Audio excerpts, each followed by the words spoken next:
welcome to theLilasStudios. Today is June 30th, Rip. We got the big 4th of July weekend. It ain't June 30th. Today is Friday, July the 1st.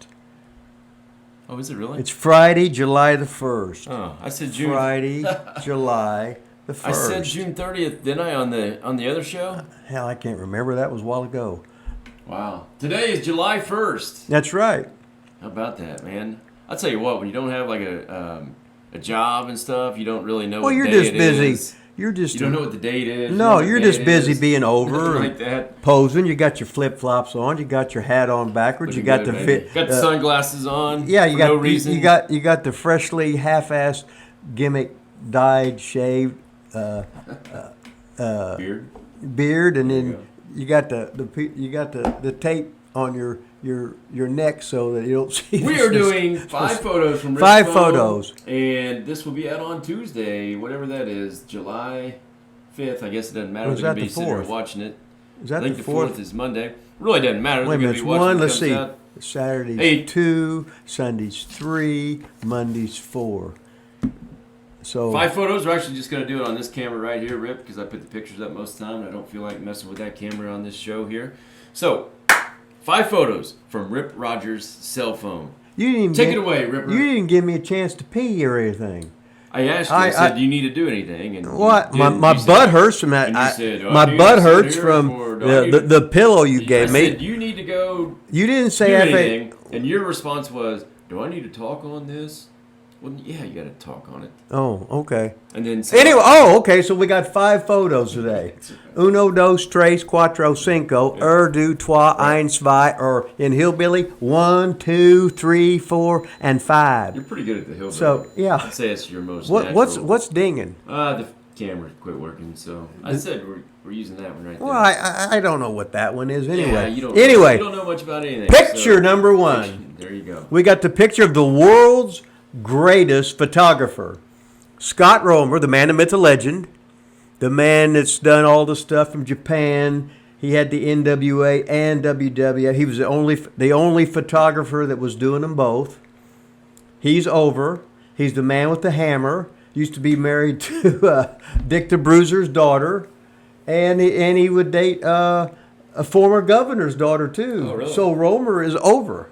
Now it says the world's greatest photographer. Is that a self-proclaimed thing, or is that really like if you Google it, does he pop up? How many? Hey, and he's got 2 books out. You didn't answer the question. Well, no, we got to talk about his book, and you get his book right now at Amazon. Oh yeah. And he gets all his shirts overseas. I think he spends thousands on a plane ticket, but he gets a couple bucks on his shirts. Yeah, they're cheaper. I thought he got them overseas because they were more expensive, but now he said because they're cheaper. Yeah, well, yeah. You know how Romeo is. When you're in Romerland, what the hell, right?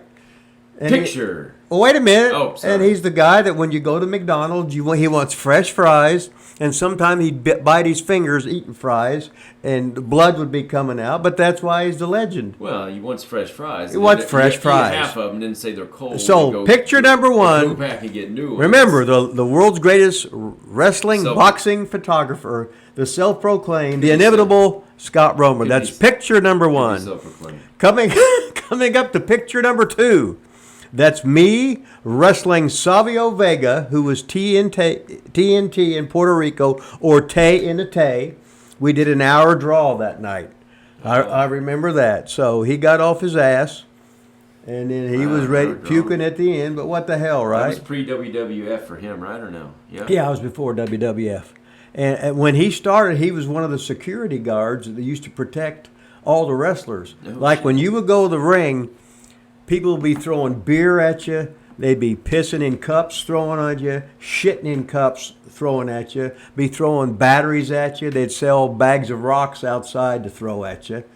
And then the guys, the security, they would drape themselves over you to get you to the fucking ring. And in Puerto Rico, you usually never had any ringside because the people would be too close and they'd be throwing shit in there at you. That's what he did first? That's what he did first. Wow. Uh-huh.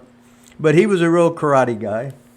But that's Savio Vega, former WWE star. Then he became a promoter, and he still wrestles today. You like him? Oh, hell yeah. You ever talk to him anymore? Not anymore. No.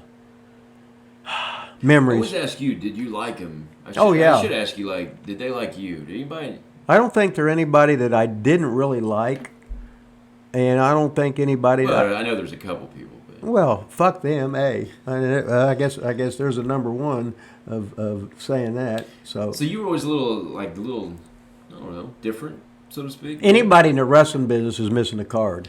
But nobody Anybody ever would just come up to you and be like, No. no, that's wild. No, everybody wanted to work with me Yeah. because they knew they'd get in, get out, and not get hurt.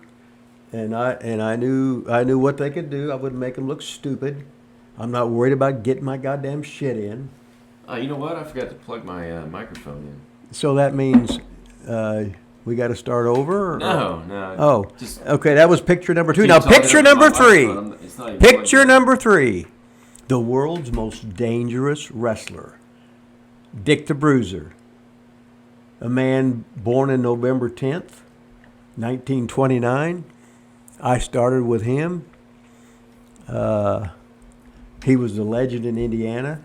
He was trained by Vern Gagne, played pro football about 5 years, beat up his assistant coach at Purdue. Then he went out to Vegas. But imagine being 20 years old and in the NFL. That's what Dick the Bruiser was. And he was business partners with Wilbur Snyder. Sneeder. That's what Jimmy Valiant, Wilbur Snyder. So they played the babyface heel, good cop, bad cop. So Bruiser was always the bad guy, and Snyder was always the good guy. And if Bruiser didn't book, he could call me, Shira, call me every Monday. So I'd call him, and he wouldn't answer the phone, right? Just as a rib. I could hear him laughing, ha, ha, ha, ha. I remember driving home from Fort Wayne one night. All of a sudden, somebody's in back of me, but they don't have their lights on. Somebody starts hitting my beat up Pinto, hit me from behind. All of a sudden, DB turns the inside line on. He's got his Japanese beer, laughing, ha ha ha ha, as he speeds off, about to going 100 miles an hour, whatever.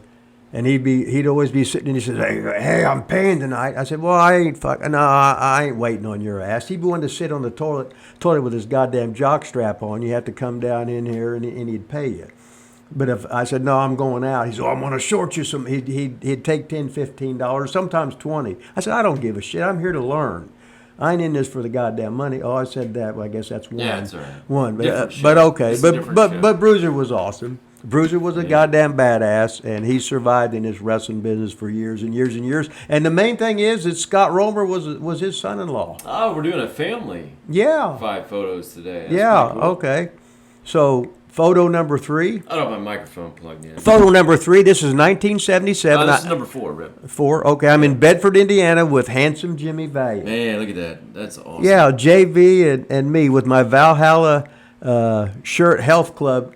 Dark hair, parted to the side. Yeah, Don't get no better than that. from Union City, Indiana, when I was a school teacher. Star written all over you right No, there. he was just stupid written over. As Jimmy got the free ride with me, but he'd buy the fish sandwiches, or we'd go to Captain D's and he'd get the then he'd try and then he scammed me one night. Brother, go pay. I'll pay you later. Then he didn't pay me. Then I'm in Puerto Rico in the Puerto Rican brawl, and I'm hitting him as hard as I can.